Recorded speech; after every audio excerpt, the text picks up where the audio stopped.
കർത്താവിൻ്റെ നാമം മഹത്വപ്പെടട്ടെ. ഫെയ്ത്ത് വോയിസിലേക്ക് എല്ലാവരെയും ഞങ്ങൾ സ്വാഗതം ചെയ്യുന്നു. എഫെസോസുകാർക്കെഴുതിയ ലേഖനം 5-ാം അധ്യായം 1-ാം തിരുവചനം ഇങ്ങനെ വ്യക്തമാക്കുന്നു: വത്സല മക്കളെ പോലെ നിങ്ങൾ ദൈവത്തെ അനുകരിക്കുന്നവരാകുവിൻ. ക്രിസ്തുവിൽ ഏറ്റവും പ്രിയപ്പെട്ടവരെ, കർത്താവിൻ്റെ മക്കളെപ്പോലെ ജീവിക്കണമെങ്കിൽ ദൈവത്തിൻ്റെ പാത നാം പിൻചെല്ലണം. ദൈവത്തെ അനുകരിക്കുന്നവരാകണം. ദൈവകൽപ്പനകൾ പാലിക്കുന്നവരാകണം.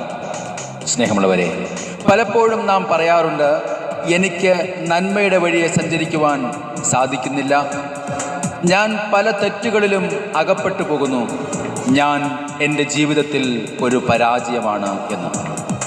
എന്നാൽ സ്വർഗത്തിലെ ദൈവം നിന്നെക്കുറിച്ച് അങ്ങനെയല്ല പറയുന്നത്. നീ എൻ്റെ വത്സല മകനാണ്, മകളാണ് എന്നാണ്. നീ ഒരു പരാജിതനല്ല, നീ നിനക്ക് വിജയം നൽകുന്ന സ്വർഗസ്ഥനായ അപ്പൻ്റെ കുഞ്ഞാണ് എന്നാണ്. അതുകൊണ്ടാണ് അപ്പോസ്തലനായ പൗലോസ് പറയുന്നത്, അവിടുത്തെ മഹത്വത്തിൻ്റെ സമ്പന്നതയ്ക്ക് യോജിച്ച വിധം അവിടുന്ന് തൻ്റെ ആത്മാവിലൂടെ നിങ്ങളുടെ ആന്തരിക മനുഷ്യനെ ശക്തിപ്പെടുത്തണമെന്നും ക്രിസ്തു നിങ്ങളുടെ ഹൃദയങ്ങളിൽ വസിക്കണമെന്നും ഞാൻ പ്രാർത്ഥിക്കുന്നു. സ്നേഹമുള്ളവരെ, നമ്മുടെ ആന്തരിക മനുഷ്യൻ ശക്തിപ്പെടുമ്പോൾ നമ്മിൽ പ്രവർത്തിക്കുന്ന ദൈവത്തിൻ്റെ ശക്തിയാൽ നാം ചോദിക്കുന്നതിലും ആഗ്രഹിക്കുന്നതിലും വളരെ കൂടുതൽ ചെയ്തു തരുവാൻ സാധിക്കും. നമുക്ക് നന്മയുടെ വഴിയെ സഞ്ചരിക്കുവാൻ സാധിക്കും. പല തെറ്റുകളെയും പാപത്തെയും മാറ്റി നിർത്തുവാൻ സാധിക്കും. പരാജയപ്പെടുന്ന സ്ഥലത്ത് വിജയം ആഘോഷിക്കുവാൻ സാധിക്കും. എഫെസോസുകാരുടെ ലേഖനം 1-ാം അധ്യായം 4-ാം തിരുവചനം വ്യക്തമാക്കുന്നു, തൻ്റെ മുമ്പാകെ സ്നേഹത്തിൽ പരിശുദ്ധരും നിഷ്കളങ്കരുമായിരിക്കുവാൻ ലോകസ്ഥാപനത്തിന് മുൻപ് തന്നെ അവിടുന്ന് നമ്മെ ക്രിസ്തുവിൽ തിരഞ്ഞെടുത്തു. സ്നേഹമുള്ളവരെ, നാം ജനിക്കുന്നതിന് മുൻപ്, ലോകസ്ഥാപനത്തിന് മുൻപ് നമ്മെക്കുറിച്ച് കരുതലുള്ള ഒരു ദൈവമാണ് കർത്താവായ യേശു ക്രിസ്തു.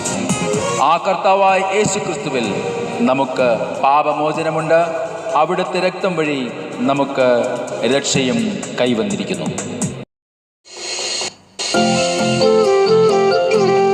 ഇന്ന് കർത്താവായ യേശുവിൻ്റെ തിരുസന്നിധിയിൽ നമ്മെ തന്നെ കൊടുത്തുകൊണ്ട്, നമ്മെ പൂർണ്ണമായും സമർപ്പിച്ചുകൊണ്ട് നമുക്ക് പറയാം, കർത്താവേ, ഞാൻ അങ്ങയെ സ്നേഹിക്കുന്നു. ഞാൻ അങ്ങേക്ക് നന്ദി പറയുന്ന കർത്താവേ, അങ്ങ് എൻ്റെ ഉയിരാണ്, എൻ്റെ ഹൃദയമാണ്. കർത്താവേ, ഞാൻ അങ്ങയോടുള്ള സ്നേഹം ഏറ്റുപറയുന്നു. ഓ എൻ്റെ യേശുവേ, എൻ്റെ ചങ്കാണേ, എൻ്റെ ഉയിരാണേ, എൻ്റെ അഴകാണേ, അമൃതാണേ യേശു. ആമേൻ, ഹല്ലേലൂയ. എൻ്റെ ചങ്കാണേ, എൻ്റെ ഉയിരാണേ, എൻ്റെ അഴകാണേ, അമൃതാണേ യേശു. ആമേൻ, ആമേൻ. രാവിലും പകലിലും നീ മാത്രമേ, ഉയിരിലും ഉണർവിലും നീ മാത്രമേ. രാവിലും പകലിലും നീ മാത്രമേ, ഉയിരിലും ഉണർവിലും നീ മാത്രമേ.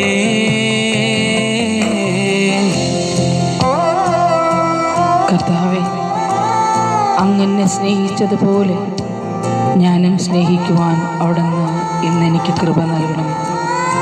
എൻ്റെ ഈശോയെ, എന്നും അങ്ങയോടുകൂടെ ആയിരിക്കുവാൻ എന്നെ സഹായിക്കണം. കർത്താവേ, ഇന്ന് അവിടത്തോട് പ്രാർത്ഥിക്കുന്ന സകല മക്കളോടും അവിടുന്ന് കരുണയായിരിക്കണം. അവിടുന്ന് ഞങ്ങളെ അനുഗ്രഹിക്കണം. ഞങ്ങളുടെ ഹൃദയങ്ങൾ അവിടുന്ന് കാണണം. ഓ എൻ്റെ യേശുവേ, ഞാൻ അങ്ങയെ സ്നേഹിക്കും. കർത്താവേ, അങ്ങേക്ക് നന്ദി പറയുന്നു. ഒരു തരി പോലും കുറയില്ല നിന്നോടുള്ള സ്നേഹം. ആമേൻ.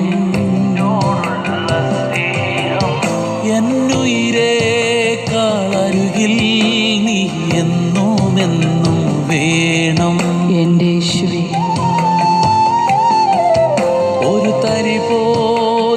കുറയില്ല നിന്നോടുള്ള സ്നേഹം.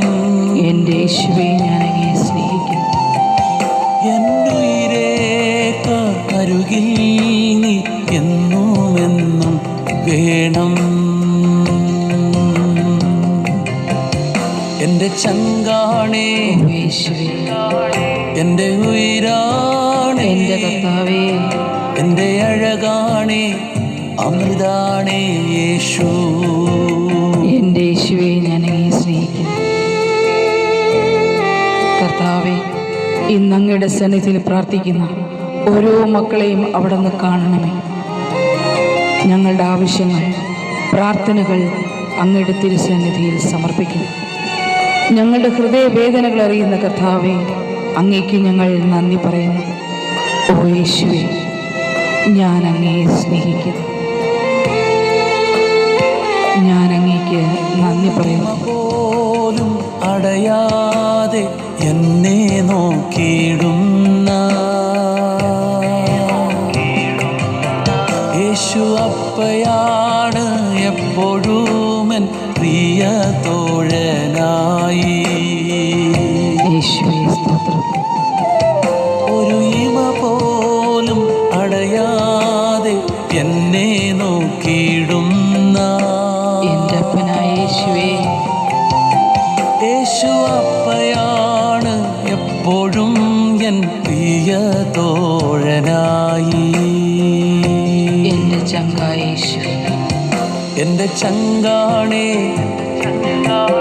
എൻ്റെ ഉയിരാണേ, ഓ എൻ്റെ യേശുവേ, എൻ്റെ അഴകാണേ, അമൃതാണേ യേശു.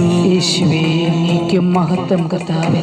എൻ്റെ ചങ്കാണേ, എൻ്റെ കർത്താവേ, എൻ്റെ ഓ, ഉയിരാണേ, ഞാൻ അങ്ങയെ സ്നേഹിക്കുന്നു എൻ്റെ കർത്താവേ. അഴകാണേ, എൻ്റെ യേശുവേ, യേശു. ഇന്ന് പ്രഭാതത്തിൽ കർത്താവിൻ്റെ സന്നിധിയിൽ നാം സമർപ്പിക്കുന്ന നമ്മുടെ പ്രാർത്ഥനകളിൽ കർത്താവിൻ്റെ സാന്നിധ്യം കടന്നു വരികയും നാം അനുഗ്രഹിക്കപ്പെടുകയും ചെയ്യട്ടെ എന്ന് കർത്താവായ യേശുക്രിസ്തുവിൻ്റെ നാമത്തിൽ ഞങ്ങൾ പ്രാർത്ഥിക്കുന്നു.